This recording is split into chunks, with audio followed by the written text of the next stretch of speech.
Okay, we've talked a lot about dodge in the beginning of the dodge, the middle of the dodge, but now we're coming to probably the most important part, the end of the dodge. How are you going to get your shot off? As the late, great Dave Huntley would say, everything else is just noise. There are 6 keys to the end of the dodge. Number 1 is angles. You have to get to the island. You have to get up high enough.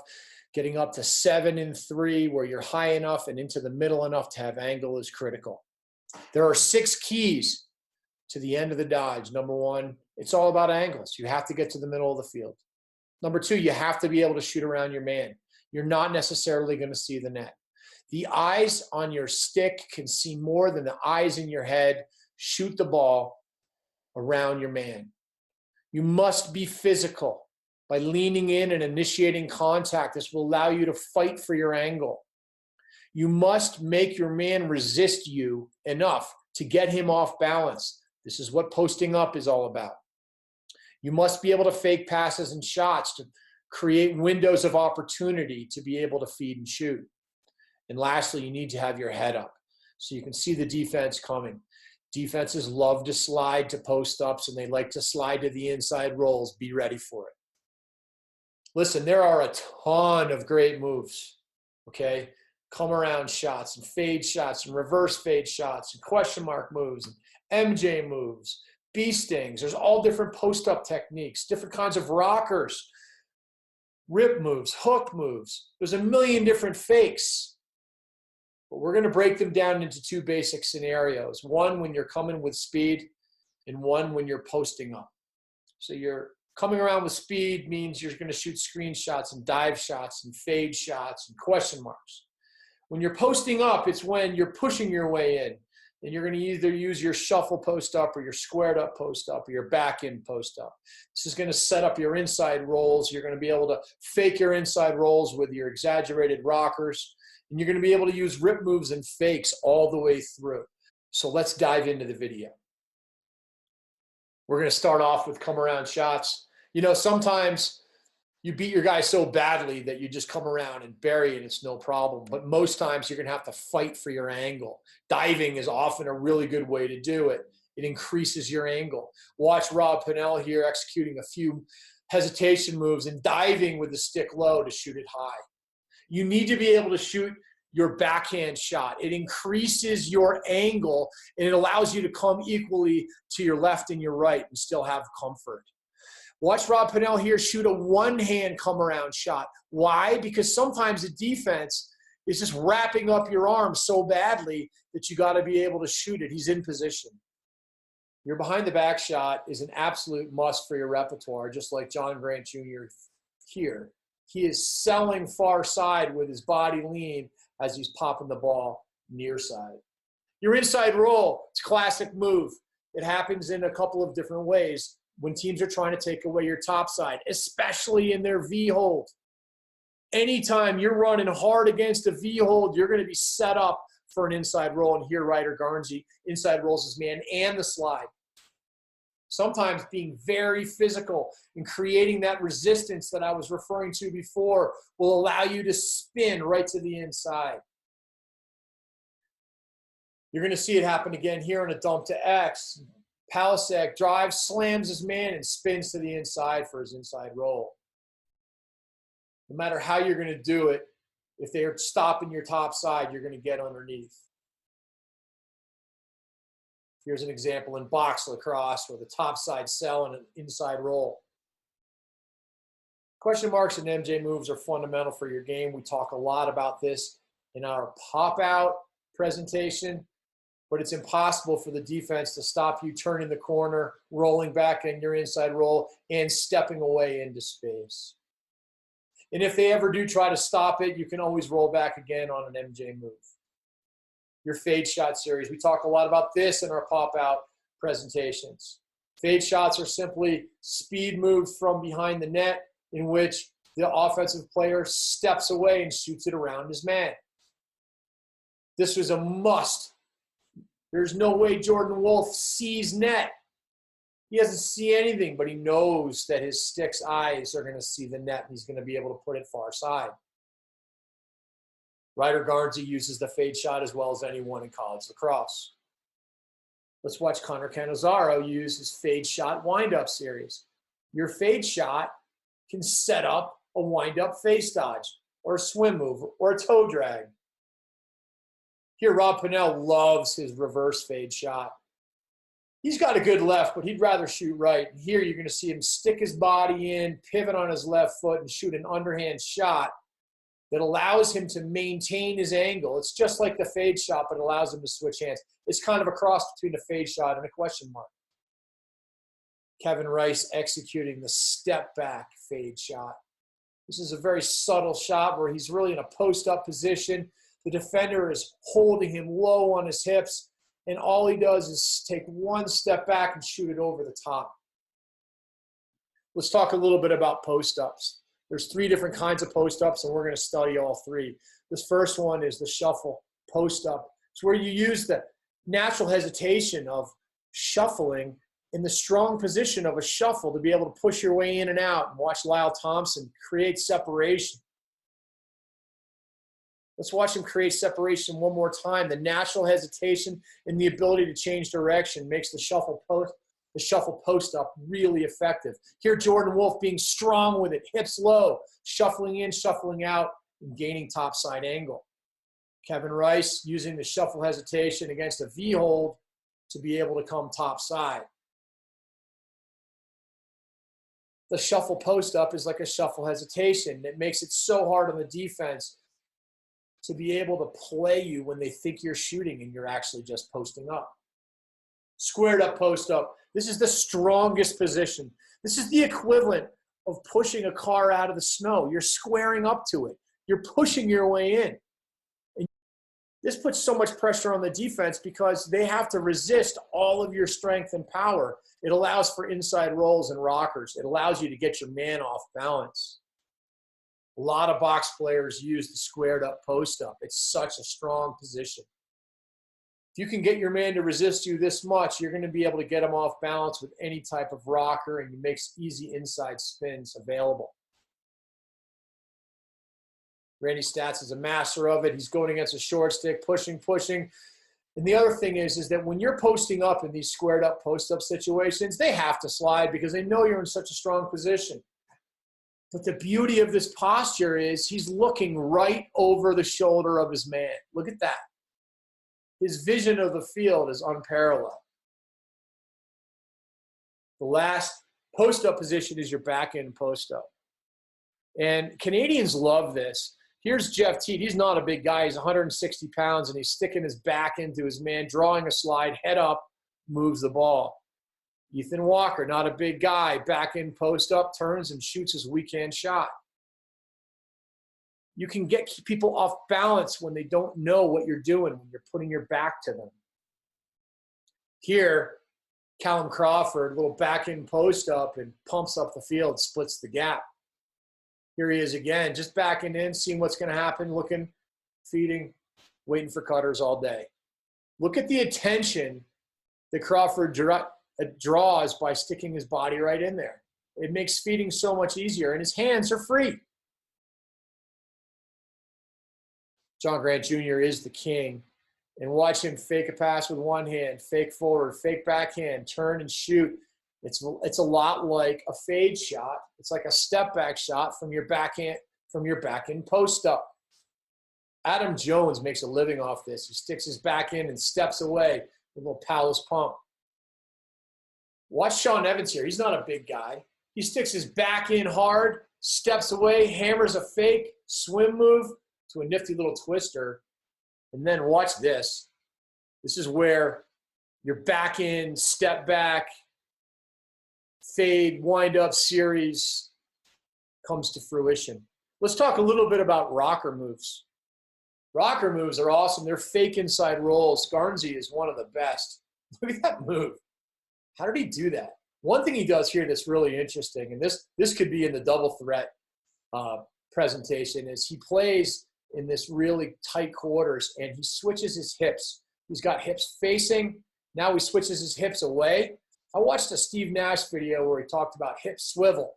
And when you go with your hips towards someone and then away from them, it's a natural hesitation. That's exactly what Garnsey does right there. But the rocker moves we're going to talk about more when we're engaged. And watch him sticking his back in, post up, sticking his body in, rockering, getting his shot off, screen shooting. Hard to guard. Let's watch it one more time. Sticks his body in, rocker, looks, rocker, screenshot, goalie doesn't ever see it. Watch Kevin Rice on what I call the exaggerated rocker. What happens is Rice rockers, but he fakes a shot as he opens up. He fakes his inside roll shot, and it opens him up to be able to come back around and shoot his fade shot. Here you're going to see a hard topside move in an apparent step-back fade shot to a big exaggerated rocker where he really opens up and fakes it hard, turns his head, opens himself up. Double rocker, it's a rare move, and I started teaching it. I started noticing it, and it's a sick move. And what it is it's basically a rocker to an inside roll. So you're going to see Zach Currier posting up, and you're going to see him rocker. And it's very subtle, but you're going to see him rocker and shift his weight to his left foot. Then he's going to shift his weight back to his right foot, and then rocker again. Basically what happens here is the defense sits on your top side when they think you're doing a rocker move, and it opens up your underneath. Let's watch it in a practice setting. A big rocker, they sit on his top side, and it opens up his underneath. If you want to be a great player, you have to have a behind-the-back shot as you're coming around. The goalies can't see it coming, and you have enough angle. The goalies are going to think you're going far side, and you're going to be able to pop it to the near side. When you go to your wrong side, if you're a lefty dodging to the right, it's a prime time to use your wrong side behind the back post up. John Grant Jr. is a master of. This is one of the more ridiculous shots you'll ever see. But let's just break this down for a second. What is John Grant Jr. doing here? He's faking his inside roll, right? When you basically get into a position of an inside roll, it's the perfect position to shoot your around the world. So anytime you dodge up and you start going for an inside roll and you feel like you don't have the angle, you can shoot your around the world. Rob Pennell here looking for a question mark. He's a right-handed player. He'd rather shoot his backhand from here, then turn and shoot his MJ move with his left hand. Great play. And this is a ridiculous shot by Miles Thompson getting held like crazy, and somehow he's able to get his behind-the-back shot off being completely held with one hand. In my opinion, faking is the difference between good and great. Let's break down a bunch of the fakes that happen at the end of the dodge. One is, how are you going to get your shot off? Let's watch here as John Grant Jr. subtly pumps low to shoot it over the stick of his defender. It's hard to see, but I've watched this clip 1,000 times. Junior subtly fakes a low shot. See how he slides his hand down right there and fakes subtly, drawing the check so that he can shoot over the stick of his man.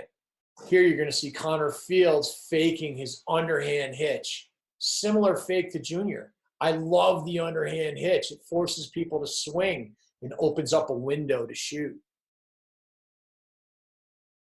Watch here. Garnsey fakes high to shoot it low and around his man. Very subtle. Watch him lift high and shoot it under. His man couldn't even see that the ball had gone. I could watch this clip all day. Fakes high to shoot it under the stick of his man. Garnsey also is a master of the underhand hitch. He fakes before he shoots. He forces his guy to swing and miss. Now, in my opinion, the behind-the-back fake is the best fake going because it literally causes people to think about guarding the wrong side of you.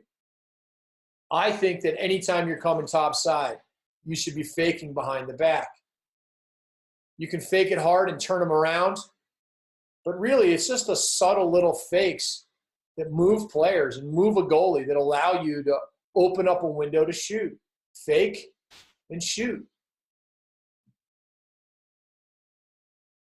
John Grant Jr. fakes more than any other player on the planet, and I don't think he'd be as good of a player if he didn't fake so much. And the behind-the-back fake, I mean, these are pros, but they bite on it. They don't know that he's not shooting. They can't tell. They don't know what he's going to do.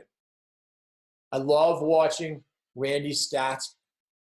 He fakes as much as any player that I've ever seen. Let's take a look at this. So he makes a little swim move. He pumps a pass and then initiates contact. You see how this little pass fake freezes his guy and he pins his hands with his physicality, no problem. This might be my favorite play of the whole video that doesn't result in a goal. Let's watch it through and then break down all of the fakes that Randy Stats is using during the course of this post-up. He comes topside, engages his man, and uses a subtle behind-the-back fake right there that allows him to initiate contact and spin. Okay? Then he's going to fake with his inside pump, a little pump down right there. And then he's going to put it into his backhand and pump it one more time before he gets his shot off. Let's watch this in real time one more time. Makes his move to the middle, little behind the back fake, spin, inside hand pump, backhand pump, no goal. But man, he's operating, man, and he's controlling the defense. Here you're going to see a little backhand pump to the crease, which opens up his skip pass. Look at this. He goes underneath.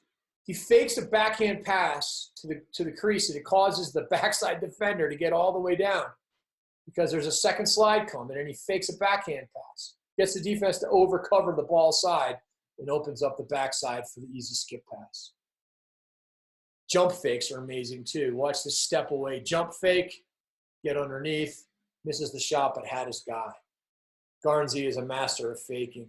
Look at all the little backhand hesitations and hitches, and then a little jump fake. Should have scored, but a beautiful play. Okay, so let's talk a little bit about rip moves. This is a move that every player needs to have. It's a physical dodge. It's basically a ward without warding. So let's watch right here. As this player sticks his body in, uses a rip before he uses his rocker. What do I mean by a rip? Look at he's got a two-hand cradle. He's against a right-handed player as a lefty, and he's able to lift that guy's stick up with his elbow. Do you see that? If you can get your right elbow in this scenario just outside of that guy's right hand, you can lift up his stick and get it right off your back. You throw in a little rocker in there, and now you've got some move combinations that become really hard to guard. John Grant Jr. uses rip all the time. Every time you turn around, you're going to see it. Here you're going to see a split dodge underneath move and then a rip right here. Look at the defender's stick go straight up in the air as the attackman rips his right hand and stick up, getting topside for the good angle shot. Watch Junior here use his elbow right there. He's got two hands on his stick, and he's just ripping this guy behind him. Watch another rip right here to a behind-the-back fake, to a screenshot. Okay, here's Austin Stats doing a rip move. All the other rip moves we looked at were lefties against righties. Okay, so you can see that it's a righty defender. It's a righty defender, and we're going to rip by getting our right elbow right next to his right hand and get his stick off of us.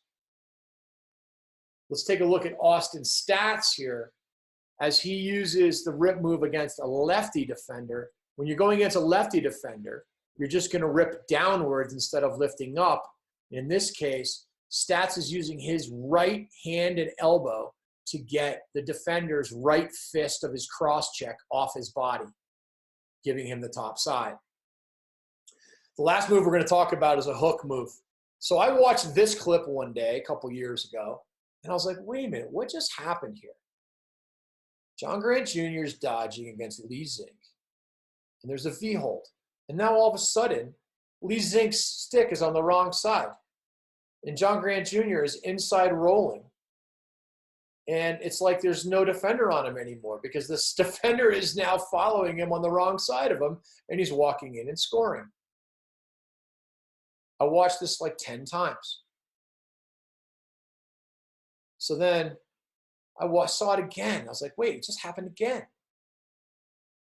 was like, he's not pinning the guy's stick, is he? And the answer is no. How many times have you gone against a defender that likes to put his stick in between your arm in your body and it's uncomfortable and you're trying to get your arm out of there. Well, guess what? If you lock your arm in this position and inside roll, this stick comes with you. It's called a hook move, and it'll work against a V-hold like you can't believe. Let's watch it one more time. This attacker puts his arm over the V-hold, inside rolls, takes the stick away, dumps to X, setting up the easy goal. Thank you for watching this presentation on how to get your shot off at the end of the dodge. As a coach, I spend 70% of my time working on this part of the game because in the end, you have to be able to score goals. There are so many players that can beat their man, but they can't score. Like Hunt says, everything else is just noise.